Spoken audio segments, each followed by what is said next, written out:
ఎన్ని కేసులు పెట్టినా ఎన్ని రోజులు జైల్లో ఉంచినా వెనకడుగు వేయను. వైఎస్ఆర్సీపీ అధినేత మాజీ ముఖ్యమంత్రి జగన్ నాయకత్వంలో కూటమి ప్రభుత్వాన్ని ప్రజాస్వామ్యబద్ధంగా కూల్చే వరకు నా పోరాటం ఆగదు అని మాజీ మంత్రి వైసీపీ నేత అంబటి రాంబాబు పేర్కొన్నారు.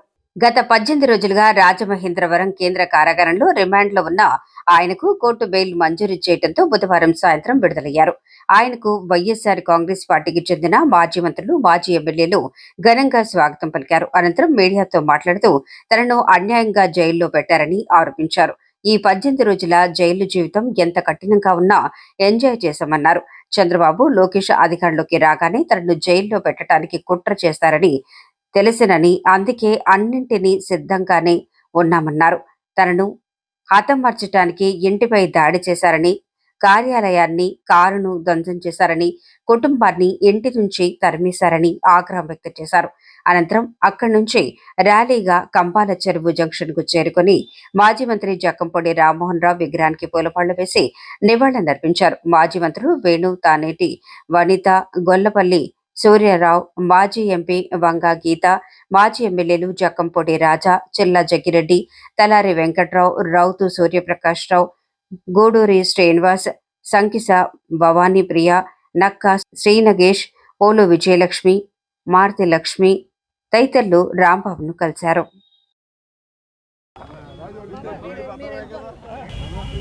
18 రోజులు నన్ను జైల్లో పెడితే నేను భయపడతాననుకున్నారేమో. భయపడే ప్రశ్న ఈ అంబటి రాంబాబుకు ఉద్భవించదని మనవి చేస్తున్నా.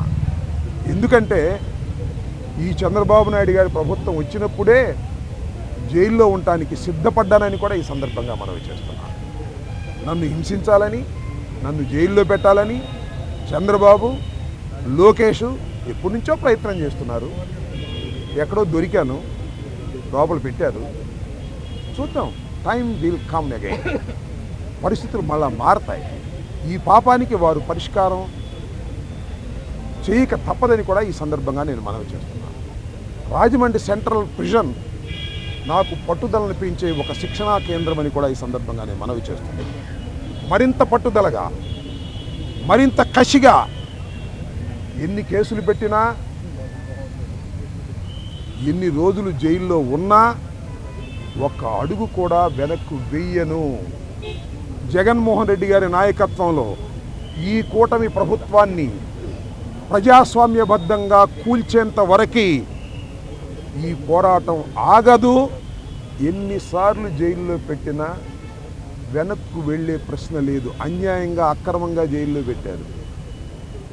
నా ఇల్లు దహనం చేయడానికి ప్రయత్నం చేశారు, నా కార్లు పగలగొట్టారు, నా ఆఫీస్ పగలగొట్టారు, నా పెళ్ళాం బిడ్డల్ని తరిమి కొట్టారు, నన్ను చంపడానికి ప్రయత్నం చేశారు, తీసుకొచ్చి జైల్లో పెట్టారు.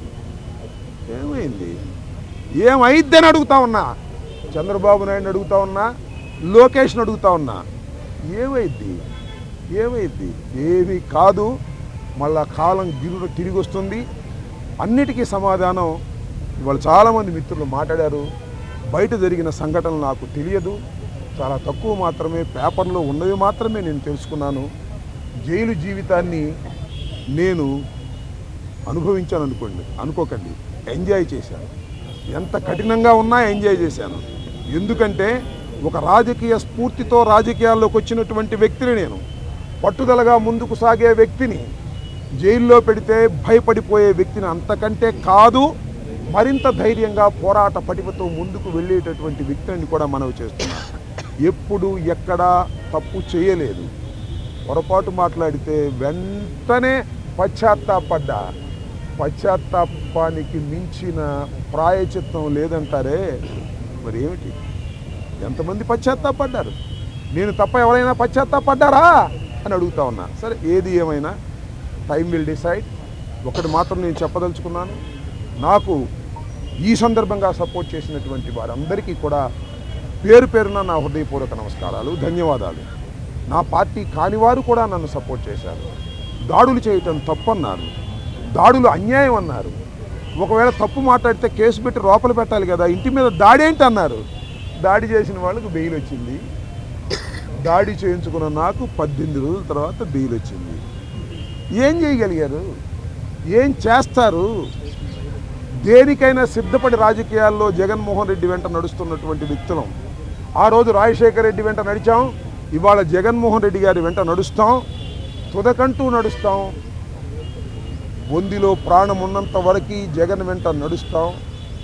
ఏ విషయాన్నైనా, ఎన్ని కుట్రలనైనా, ఎన్ని కుతంత్రాలనైనా ఎదుర్కోవడానికి సిద్ధంగా ఉన్నామని కూడా ఈ సందర్భంగా మనవి చేస్తున్నాను. అందరికీ నా హృదయపూర్వకమైన ధన్యవాదాలు ఈ సందర్భంగా తెలియజేసుకుంటున్నాను.